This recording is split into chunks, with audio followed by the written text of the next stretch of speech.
প্রিয় অষ্টম শ্রেণীর শিক্ষার্থীরা, শুভেচ্ছা নিও। আজকে আমি তোমাদের 2025 সালের বিজ্ঞান বিষয়ের নতুন বই থেকে তৃতীয় অধ্যায় ব্যাপন, অভিস্রবণ ও প্রচ্ছেদন এর 31 পৃষ্ঠার পাঠ 8 থেকে 10 এর সমাধান করে দেব। প্রথমে তোমাদের বলবো, যারা আমার চ্যানেলটি সাবস্ক্রাইব করো নাই তারা আমার চ্যানেলটি সাবস্ক্রাইব করবে এবং আমার সাথে থাকবে। তাহলে চলো আমরা ক্লাস শুরু করি। তৃতীয় অধ্যায় ব্যাপন, অভিস্রবণ ও প্রচ্ছেদন, পাঠ 8 থেকে 10, পানি ও খনিজ লবণের পরিবহন। আমরা জেনেছি যে উদ্ভিদ মূলরোমের সাহায্যে মাটি থেকে পানি ও খনিজ লবণ শোষণ করে।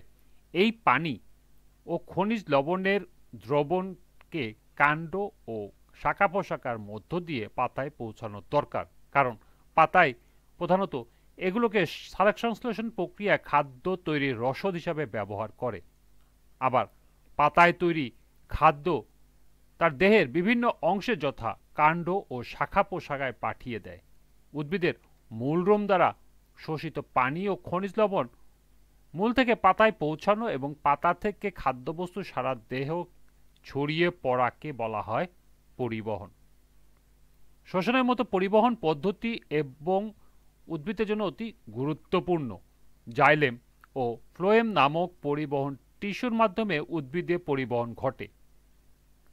জাইলেমের মাধ্যমে মূল দ্বারা শোষিত পানি পাতায় যায় এবং ফ্লোয়েম দ্বারা পাতায় উৎপন্ন তরল খাদ্য সারা দেহে ছড়িয়ে পড়ে বা পরিবাহিত হয়। সুতরাং জাইলেম ও ফ্লোয়েম হল উদ্ভিদের পরিবহন পথ। উদ্ভিদের পরিবহন প্রক্রিয়াটি নিম্নলিখিতভাবে সম্পন্ন হয়। উদ্ভিদের মূলরোম দিয়ে পানি অভিস্রবণ প্রক্রিয়া এবং পানিতে দ্রবীভূত খনিজ লবণ নিষ্ক্রিয় ও সক্রিয় শ্বসন পদ্ধতিতে শোষিত হয়ে জাইলেম টিস্যুতে পৌঁছায়। জাইলেমের মাধ্যমে উদ্ভিদ দেহে রসের ঊর্ধ্বমুখী পরিবহন হয়। ফ্লোয়েমের মাধ্যমে পাতায় তৈরি খাদ্যরস উভমুখী পরিবহন হয়। উদ্ভিদের সংবহন এবং পরিবহন বলতে প্রধানত ঊর্ধ্বমুখী পরিবহন এবং নিম্নমুখী পরিবহনকেই বোঝায়। মাটি থেকে মূলরোম দ্বারা শোষিত পানি ও খনিজ লবণ দ্রবণ বা রস যে জাইলেম বাহিকার মধ্য দিয়ে পাতায় পৌঁছায় তা একটি পরীক্ষার মাধ্যমে প্রমাণ করা যায়। এজন্য প্রয়োজন পেপারিয়াম উদ্ভিদ, এ গাছের কাণ্ড ও মধ্যশিরা স্বচ্ছ। এরপর একটি পরীক্ষা দেওয়া আছে। এই পাঠ থেকে এখন পর্যন্ত যা পড়লাম, এখান থেকে তোমাদের উদ্ভিদ দেহে কিভাবে পানি ও খনিজ লবণ পরিবহন হয় এই পদ্ধতিটি সংক্ষেপে বর্ণনা করো, এরকম একটি প্রশ্ন আসতে পারে তোমাদের। তো চলো এখন আমরা এই প্রশ্নের সমাধান দেখে নিই।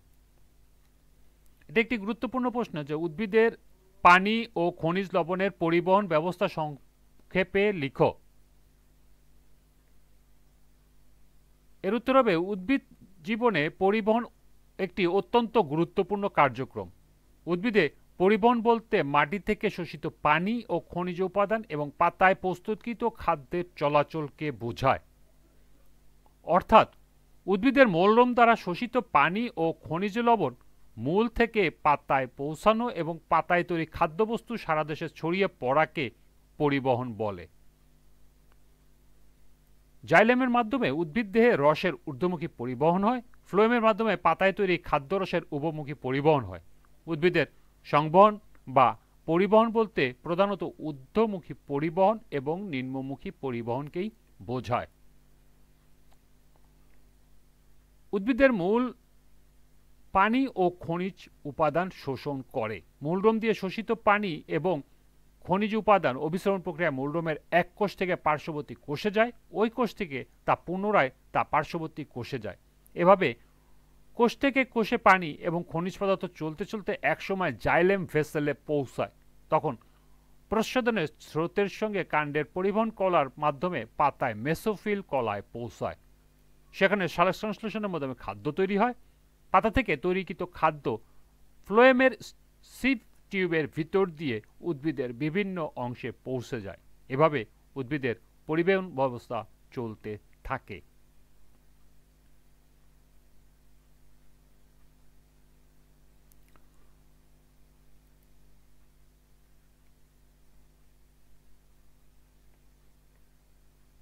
এখন দেখব আমরা এখানে একটি পরীক্ষা দেওয়া আছে, এই পরীক্ষার একটি কাজ দেওয়া আছে, কাজের সমাধান।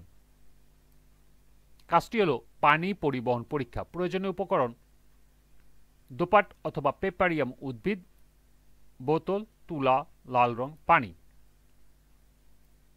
পদ্ধতি: একটি নরম কাণ্ডের দোপাটি অথবা পেপারিয়াম উদ্ভিদ মাটি থেকে মূলসহ তুলে মূলগুলো পানিতে ভালো করে ধুয়ে নিতে হবে।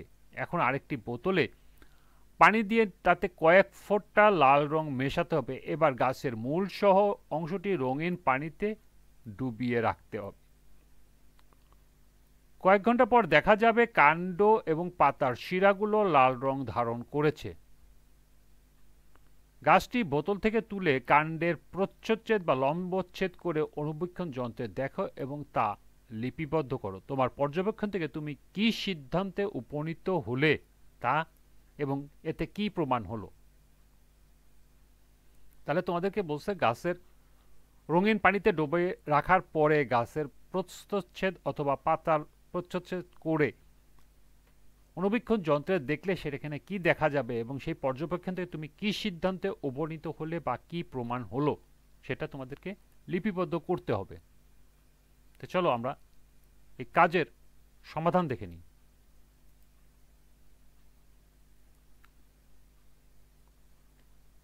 এর সমাধান হবে: একটি পেপারিয়াম উদ্ভিদ মাটি থেকে মূল সহ তুলে মূলগুলো পানিতে ভালো করে ধুয়ে নেই।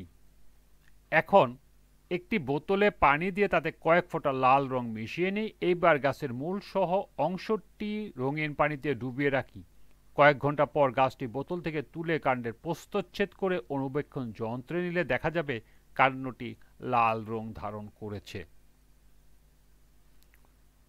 উদ্ভিদের মূলরম দিয়ে পানি অবিস্রবণ প্রক্রিয়া এবং পানিতে দ্রবীভূত খনিজ লবণ নিষ্ক্রিয় ও সক্রিয় শোষণ পদ্ধতিতে শোষিত হয়ে জাইলেম টিস্যুতে পৌঁছায়।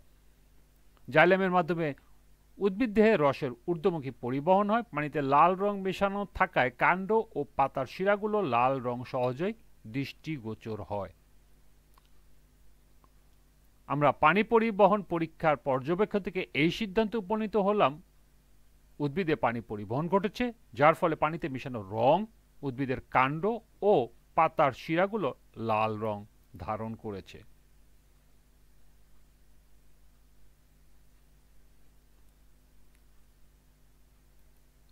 এই ছিল এই কাজের সমাধান।